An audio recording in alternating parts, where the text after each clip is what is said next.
Hello everyone and welcome to Hummus for Thought, the podcast. My name is Sarah Hunaidi. And my name is Joey Ayoub. And for our second episode, I went to the Migrant Community Center in Beirut, and I spoke with Alli, an activist with the anti-racism movement in Lebanon, as well as Sami, an Ethiopian activist based in Beirut. We spoke about the Kafala system, what it is, how it operates, and how it affects the lives of hundreds of thousands of migrant domestic workers in Lebanon, workers who are primarily women and who come from countries such as Ethiopia, the Philippines, and Sri Lanka. We also spoke about how the Kafala system should be changed, even abolished, and how all of these issues, whether the question of labor rights or otherwise, also tie into the larger issues of racism in Lebanon. Okay, so we are at the Migrant Community Center, which is one of the projects of the anti-racism movement in Lebanon. We're currently in Beirut, and we're here to talk with Alli and Sami, who are going to tell us quite a lot about, or quite a bit, depending on how it goes, on how the Kafala system works in Lebanon. What is it? Why do people need to understand why it's such a big deal and why so many people are trying to obviously change it? We may talk about racism, about migrant communities in Lebanon, what they go through, and how our listeners can be involved, can get involved if they want. If they feel like they can do something about it, I would urge them to do so. So I guess we could start with Alli, given that you mentioned before about what, if you can explain to our listeners, like, what is the MCC, what is the Migrant Community Center, what does it do? Great, thanks for having us. The anti-racism movement is a Lebanese NGO that exists to address institutional structural racism in Lebanon. It was started around 2010 by a group of activists who actually made videos about migrant domestic workers not being allowed into beach clubs and pools. And from that, a few years later, it became a registered NGO because the problem is so big and there's not enough effort being put into it. The Migrant Community Centers are our biggest projects. We have three, Beirut, Junia, and Saida. And our Beirut Center is the one that we're currently in now. The Migrant Community Centers, or MCCs, are spaces where migrant domestic workers, migrant workers, and their communities can build their capacities, learn, simply have space to meet, because there's so little access to space for migrants and migrant workers. Start their own projects, launch their own initiatives, celebrate birthdays, but really the focus is on giving people a space and a chance to build their own capacity and advocate for their rights. And Sami, how did you start with the MCC? I don't know, I don't remember the real time. We have a crew for making a movie here. So by that time, the leader, the MCC leader, she came to support us, because we need someone that have to be like a backbone for the movie. We don't know anything, we don't have anybody here. So by that time, Farah was supporting us to like providing a place to meet or to rehearse the movie. And there was a center in Hamra. We start there. Because of that, we know each other, and we start coming to MCC, and we are getting be a member. New members. Yeah. And did the movie ever get released? We already finished the movie, but it is not coming out still. It is in process. Okay. Yeah. Okay. And what is the movie about, if you can ask? Yeah, the movie is about domestic workers in Lebanon. Okay. How they live their lives, how they live with the employers, and everything, what is happening in Lebanon on domestic workers. And obviously that's essentially what we're discussing, we want to discuss now. So the big word that many migrants, all migrants who are trying to change things, have to deal with is the word Kafala, the Kafala system in Lebanon. What is the Kafala system? How can we explain it? Do you want to start or should I? You can. So the Kafala system, or the sponsorship system, is a set of administrative practices, not laws. There's no law in Lebanon that talks about this. A set of administrative practices that regulates how migrant workers come into the country, exist in the country, work in the country, and leave the country, basically. The way that it works is when someone from another country wants to come in as a migrant worker, they have to find a sponsor, often through, almost always through an agency in their home country, then connected to an agency in Lebanon. And they come in under their sponsor's name. What the system does is it ties every single aspect of a person's life to their sponsor and puts them at their mercy, at the simplest way to say it. So it's an unjust system in every aspect. What it means is that a worker comes in under their sponsor, their employer's name, and that sponsor basically has complete control over where they live, what they do. They cannot, without their sponsor's permission, they cannot break their contract except in very, very narrow circumstances in terms of what the standard unified contract says. So many workers don't have freedom of movement. They have no way to advocate for their rights, including days off, decent wages, decent living conditions, the ability to leave the house, the ability to look for other work, to travel, to have children, to organize, to unionize, to get healthcare beyond the very limited healthcare that they're provided. So it's an abusive system in all forms. And what happens is people leave their legal situations or their documented situations very often because of how abusive the system is, and then get stuck in this area of illegality. Because they need a sponsor to be legal. Exactly. We can talk about that more later. I say illegality between quotes, but I think that's a bit about the system. Yeah. Okay. In my opinion, the Kafala system is like bringing primitive slavery, mixed like civilized slavery. Because if you are a domestic worker in Lebanon, it makes you feel like you are someone's property. You cannot do anything without their permission. You cannot go out without their permission. Even if you cannot eat, you cannot call, you cannot do anything that you have to have a right in by nature. You cannot do anything. Nature gives you a right, like a human right. It prevents to practice that right. You cannot do anything by yourself. Let's say I want to go to somewhere.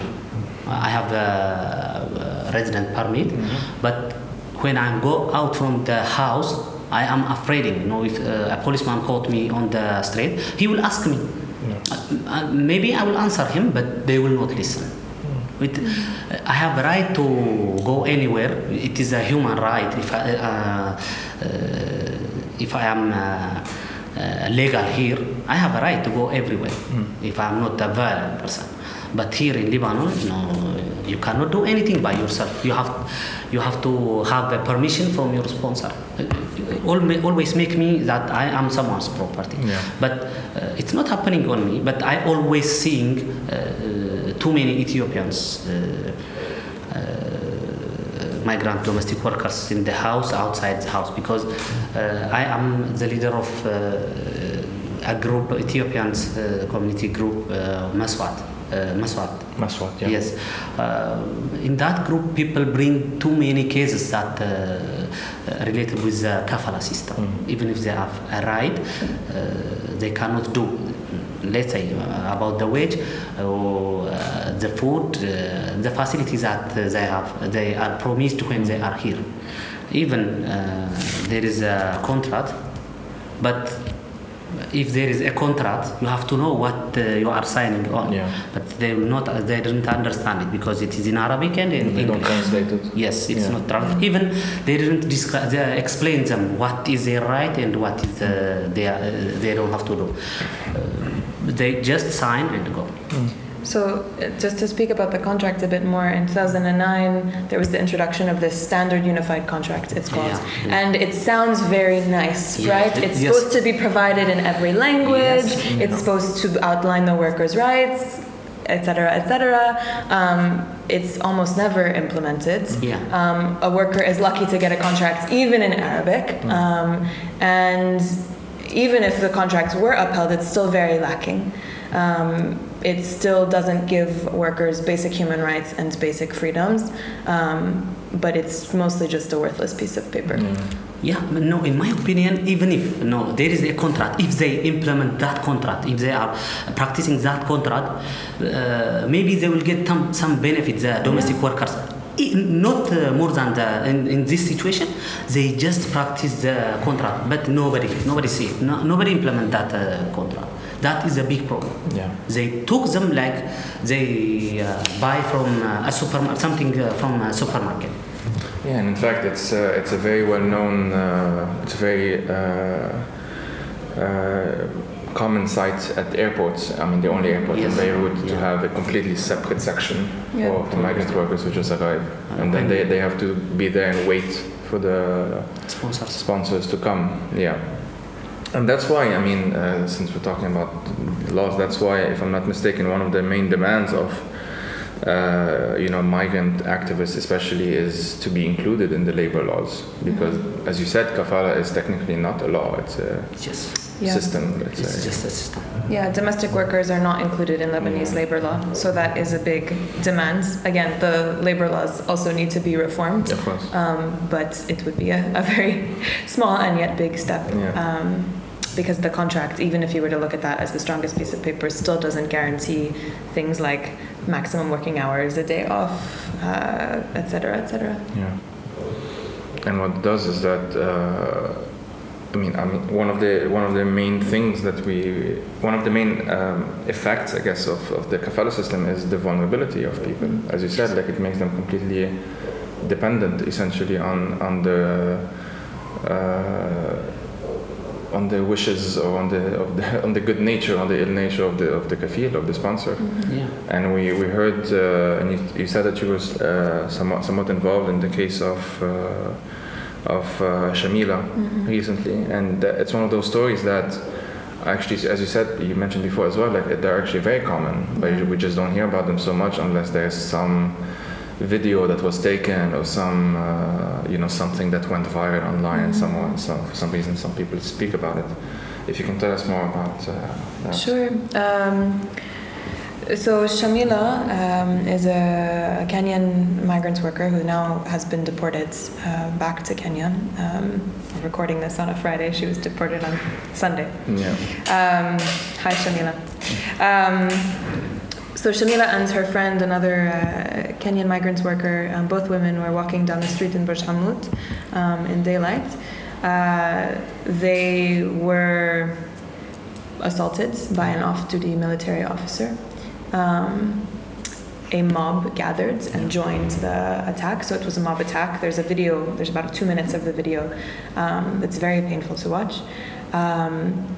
And she's not the only woman by any means to be attacked in that area of Burj Hammoud in Beirut more broadly. It was just filmed. Yeah.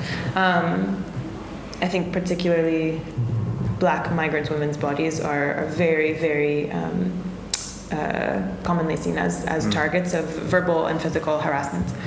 But one reason why Shamila's story, we were able to get interest in it and news in it, is because it was videotaped, and because then both of the Kenyan women were detained, arrested and detained, along with just a couple other people in the attack, Lebanese people. But even though there was an ongoing court case, it's still ongoing in the military courts, Shamila was deported.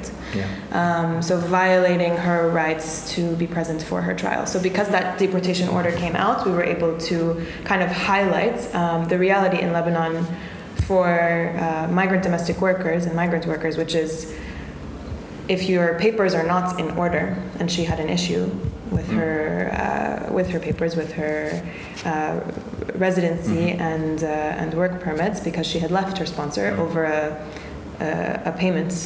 non-payment issue. If you're in Shamila's case, where you're attacked, or I can think of other cases, you're hit by a car, or you're stopped at a checkpoint, or you are the target of an additional layer of violence, you're the one who has to, the consequences are on you. Yes. You're the one who's imprisoned, you're the one who's deported, you're the one who's criminalized, everything. So Shamila's case is not at all unique, because that happens every day. We just don't see it because it's so normal. It doesn't go to the media because it's so normal. And I heard that Shamila and the other Kenyan woman, I'm sorry, I don't know her name, they were in the court case, they are among the accused. Supposedly with the two other Lebanese men. So it's not even like the court recognized that she was attacked. Correct. They were attacked. They were all charged as if they were participants in a fight. In a fight, yeah. As if a brawl broke out at like on a street in Hamra or wherever, and everyone was rounded up and put into jail to cool off. That's they're considering them participants in the fight, although they were clearly victims. But they are not they are not attacking anybody. No. They were defending themselves. As you see, he was tidying their hair. They didn't even act to defend themselves. No, I don't know the reason that even if she is illegal here, if she doesn't have a paper, she is not a criminal. No, but that's what the system does. Yeah, exactly. Yeah, I think I want to say one more thing about Shamila's case. I think it shows the violence that is every day on the streets, and we're not even talking about what happens behind closed doors in the homes of sponsors, right? We can go there.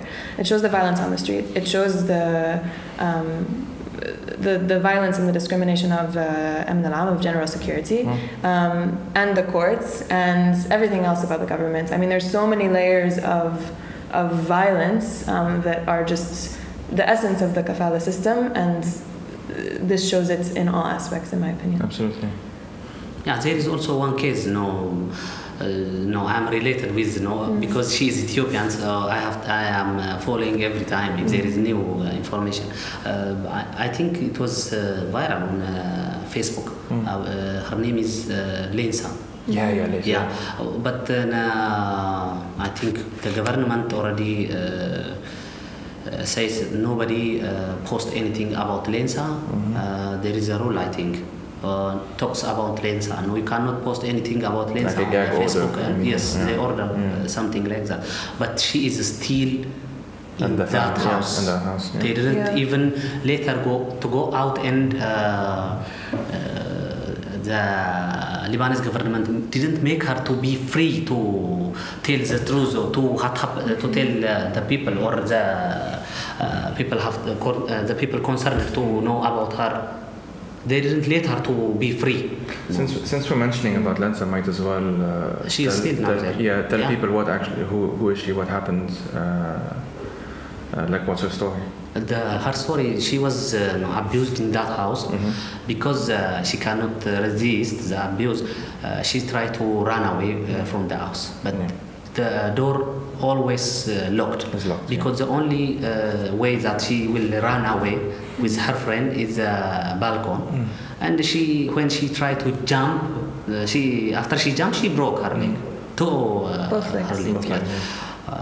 Then she was screaming. By that time, people gathered and they called her. Her friend, because she saw what happened to Lensa, she didn't jump. Then the video, we heard about her. Then my friends go to the hospital. Even in the hospital, they put someone not to allowed to get here to visit her Lensa. But they get the opportunity and they get inside. They record a video, and they just one of the person who were visiting Lensa was her auntie. Her auntie sponsor, I think she's working in a television station or somewhere else. She's a journalist, I think. So she sent it to the This is Lebanon Facebook page. They just post it on the Facebook. After that, too many things happen. They just let her stay at that house. Still, she's in that house. Too many things happen. We try to take her out from that house and communicate with the Ethiopian consulate, but nothing happens still. I think what's really egregious in this case is she is still sending a message that she has to go out from that house. She wants to go out from that house, but nobody allowed. And she was even got on television with the daughter of the sponsor and the lawyer of the sponsor. Of the sponsor, and essentially, I watched that clip. It's quite surreal to watch. She's essentially in the complete spotlight and has to say that she's fine and everything is good and nothing happened to her. And completely different from the first video that she's recorded. It's like positive and negative. And I mean, these are not, again, what do these cases have in common? It's that there was a video, there was something. I think the danger of talking about the Kafala system in relation to these big cases like this is that it's easy to say, there's one case of abuse, there's one case of a deportation, it's about individuals. It's not, there's structural problems. I think here in Lebanon people will experience it and they don't care. Everything it's happen every time. So they just it's so common. Yes, everybody knows. Everybody expect things like this. So they didn't excited when something happened like this. It's just normalized in a way that people don't question the way, though I say this in quotes, you can't see, the way things are, right? A house with a certain amount of money will have a domestic worker. There's a room for her already built off the kitchen. It's about a meter wide. The maid's room. It's there's a separate place for her to eat at a restaurant. She doesn't go into the pool. She sits in the back of the car, even if there's no one in the front. I mean, all of these things are so you just see it every day, and people don't question it in their mind. I hope that they do after listening to this. It is just, as I say, it is just like a common thing that they saw every day, in everyday life. People see domestic workers, following their sponsor every time behind them with too many luggage or something, or with their children, or something with something. People didn't focus on it because they already know, they already experience, they will see something like this in everyday their life. They didn't ask even why people treat them like this. Sometimes I am laughing. People ask, I don't know, because they are insulting us, or because they didn't understand from where we come from. They are asking, something that they didn't have to ask, like, is there a sun in your country? Is there a lake or a sea in your country?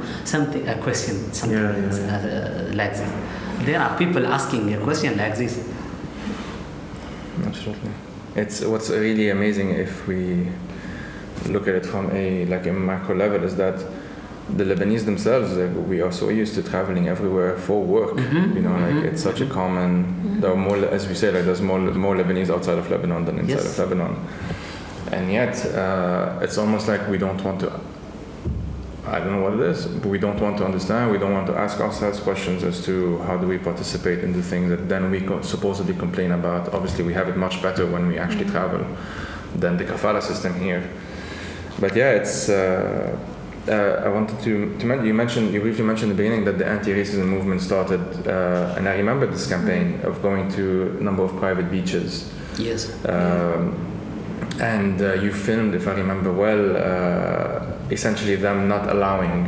I forgot. I think an Ethiopian woman. She was. I think it was the hell. I think. Mm-hmm.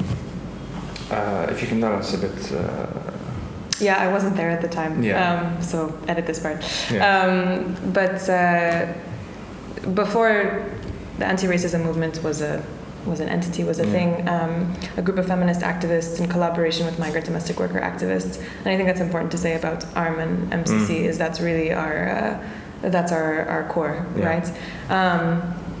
Decided to try to expose again something that so many people see as normal. So they filmed these attempts to go to the beach clubs and filmed what happened when women were black women were turned away, right? Black migrant women were turned away. They were being told like there's no more room in the exactly, beach. Exactly. Just blatant lies. And I think what those videos did was it showed the racism that's part of the system as well. And there's nothing about the Kafala system that talks about beach clubs. That's another layer of racism in society. This thing, it goes back to just how widespread it is. It's, as you said, like there's no law. It's I hesitate to say it's cultural because I don't like to use that term, but it's definitely not being challenged. It's definitely not being, or at least enough, that it becomes so widespread and normalized, as you said. I want to go back to what you said before, and Sami, I want your perspective on this too. You gave it to me? You talk and then I talk after. Okay. Yeah, I'm your secretary, remember? We go to meetings together and I take notes for Sami.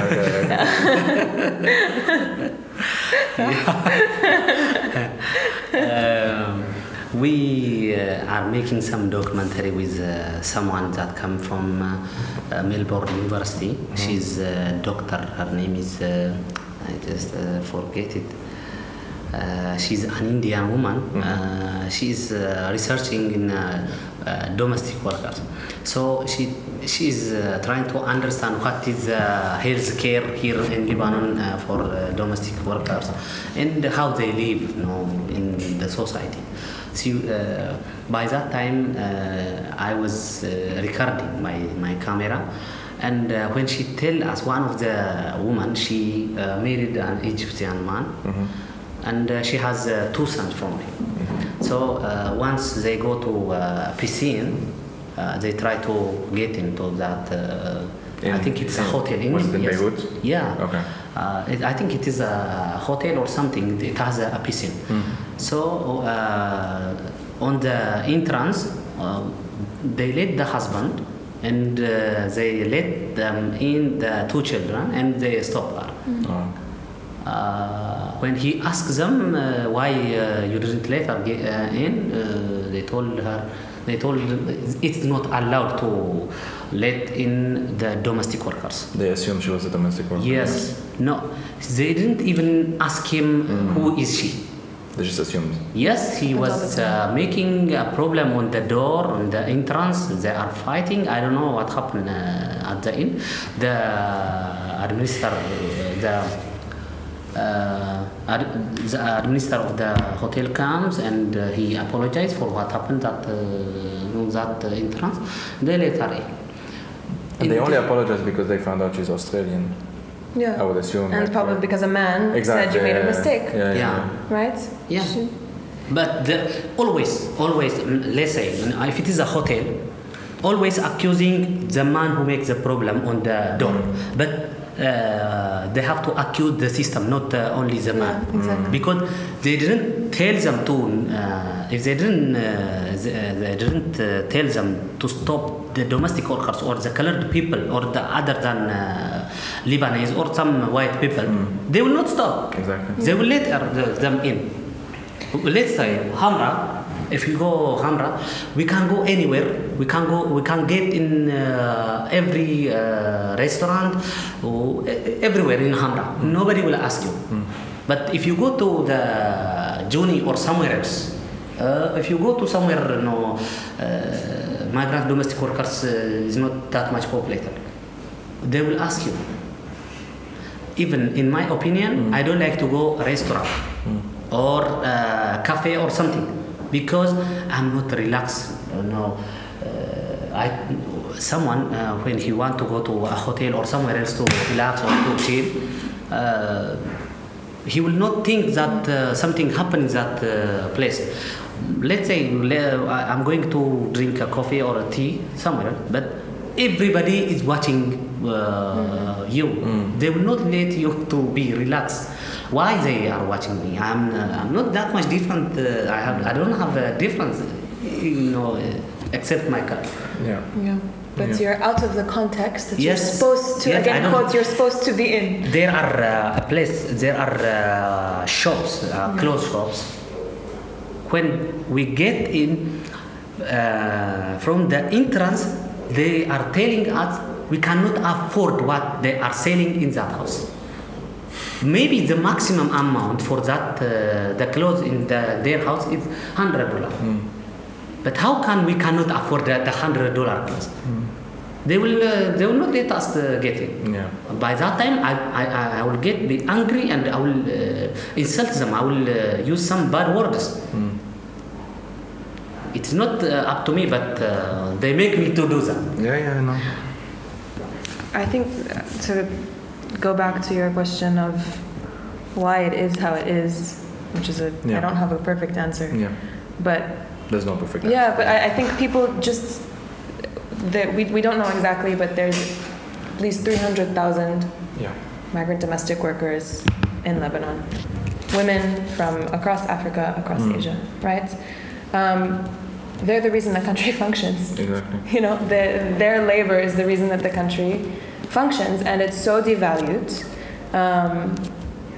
because one, it's care labor, it's reproductive labor, it's taking care of the house, of the children, of the elderly. It's doing all of these jobs that are viewed as less than, lower than, that were not paid for so long, that are still unpaid in most households across the world, right? This labor is, the wages are less, and the women are from Africa and from Asia. And men are here doing other kinds of jobs that's similarly devalued. So this is the labor that runs the country, but it's seen as so much less than that people are not viewed as people. Yeah. It's obviously much more complicated than that, but in many ways, like one of the, and this might be just an impression, you can correct me, but one of the few things, or maybe the only thing that's really been trying to really change things are migrants organizing themselves, essentially. Like social media definitely is playing some role. Like This Is Lebanon, you mentioned it before. I wonder if you feel it's probably maybe too soon to see any, how long have you been here? Have you seen any actual, I don't know if I'm gonna say change, but you see what I mean? Yeah, but I didn't change, I didn't say anything, still now. The only thing I see, it is, I think, because of the NGOs, because of the activists' effort, they are trying to change everything. I see one change. If you have a resident permit, before, when I travel to my country, and if I am legal here, when I come back, I have to stay until my sponsor comes. But now, if I have a resident permit, nobody will stop me. No. I will just go out like any passengers. We cannot say it is a change because there are too many things. Always I'm asking myself, let's say the system makes things critical like this, the Kafala system. Why the people they are not limited with the system? Their thought is free. Why they think that migrant domestic workers are not human beings, or why they didn't see them like people? Okay, the system it has a limitation or something that will make a limitation, but the people's thought, why they think like that? Why they put their position like they are living with system, by the system. They are not living with by the system. The system will protect them, the citizen of Lebanon, but they can think they can treat the people like themselves. Let's say they will not be their family, but they can treat them their family. But I don't know why they think like this. I don't have an answer. I don't have one answer. There are so many different ways to try and wonder why the Lebanese themselves aren't, as you said, like trying to change things from within. But you know, I think it's not just a Lebanon problem, right? The Kafala system exists across the region, and it connects to where people are coming from as well. Right, the countries that they're coming from. So this is not an isolated thing. It's not it's about the global capitalist structure also. But I mean, to go back to the organizing question, I think, I don't know, I don't live this like you do, Sami, so you can correct me if I'm wrong, which I probably am. But I think that I don't know if there's more organizing, but at least it's a bit more visible. And maybe it's just visible to those of us doing the work, I'm not sure. A big barrier to change is that, again, because domestic workers are not included in Lebanese labor law, they don't have the right to organize and unionize. And there was an effort to create a union several years ago. It was never recognized in the end by the Lebanese state. There are so many other groups that people don't talk about. Groups, we work with many of them at MCC.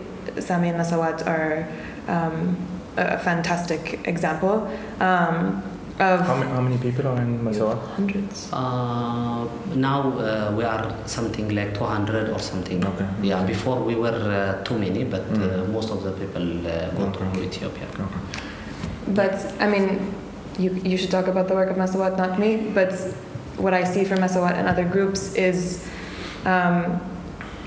communities dealing with the worst consequences of the Kafala system themselves, and finding when workers leave their sponsor's home or their employer's home because of abuse or 5 months with unpaid wages or no food or whatever else.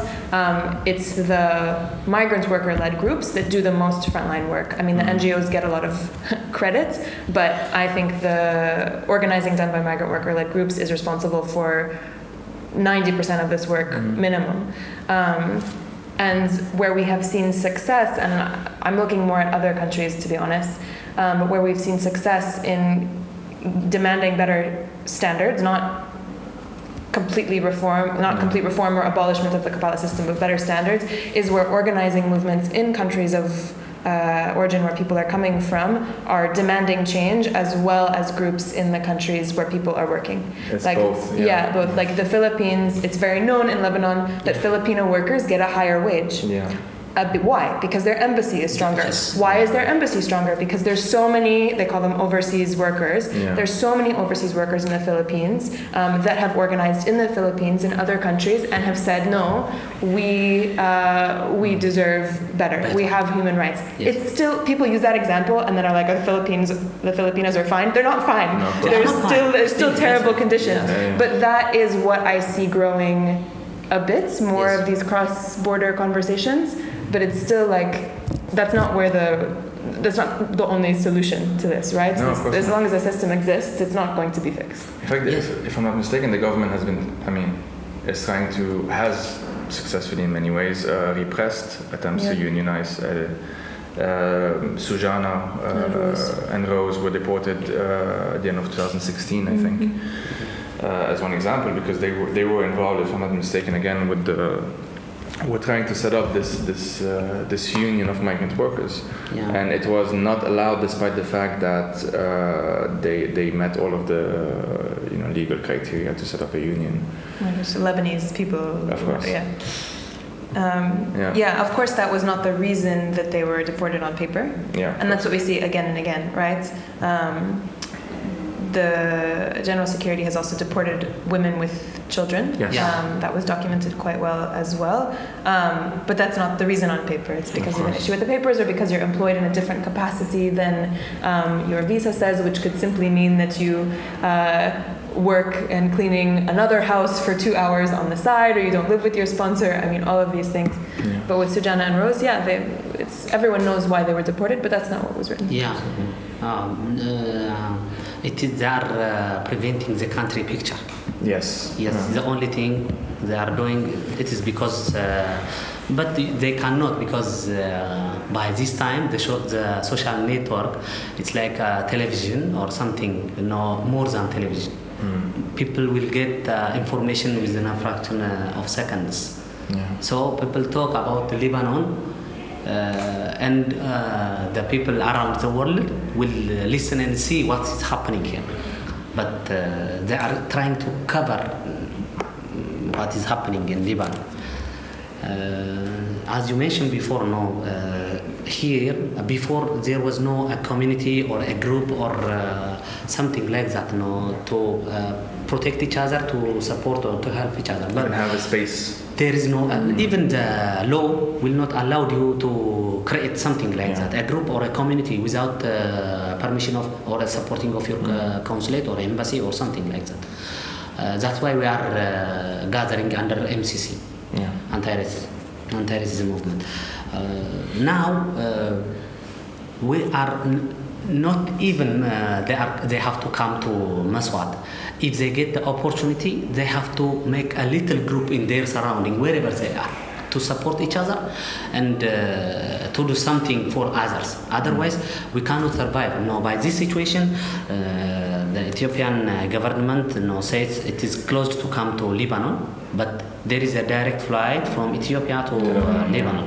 That is a big problem. Let's say minimum per day from 40 up to 300 people comes to be domestic workers in Lebanon. Because it's a business. Yes, it is a business. Our government selling the people to get dollars, the foreign exchange, and here the recruit agency, they are working for their life, for their surviving. It is a business.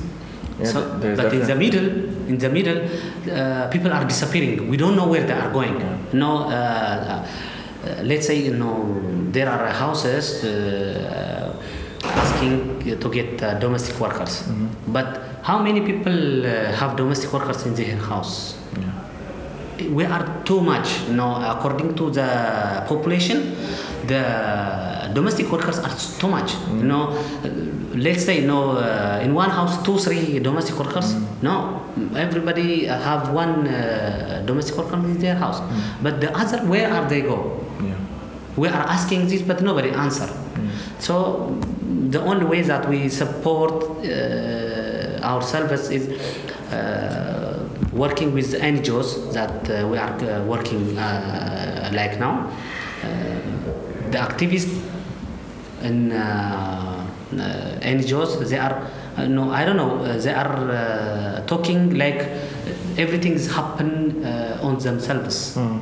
They are standing, they are talking just like me. They think happening every happening on themselves. They are standing with us, they are talking just like us, they are acting just like us.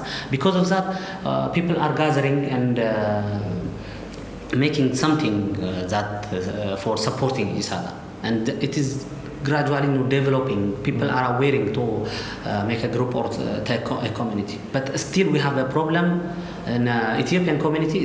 We have a problem to make a community because it's not allowed. They didn't give us the opportunity to create a community here. Okay. Well, maybe if you have like final general thoughts. All of the links all of the groups that we mentioned will be included in the blog post. I will write the blog post that has associated information and everything. So yeah, I guess like final thoughts of what you hope people can actually, what people should be doing, especially if they're in Lebanon, obviously, if they're Lebanese. Yeah, it's a great question.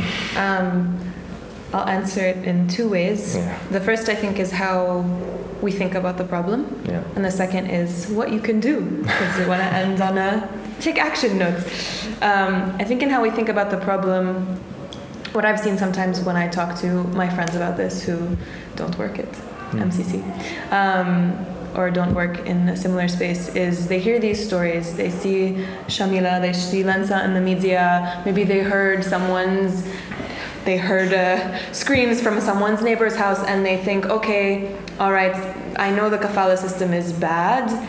These women are victims, but my family doesn't do this. Exactly. We're the girl in our house, she's one of us. We treat her like family. So there's us, we're good, we treat her well. She gets to go out on Sunday. Yeah. She goes and sees her friends, but she comes back, we protect her, we don't want anything bad to happen to her. We have to protect her, and the victims, oh haram, it's they're victims of a bad system. And I think both of those narratives further do the damage of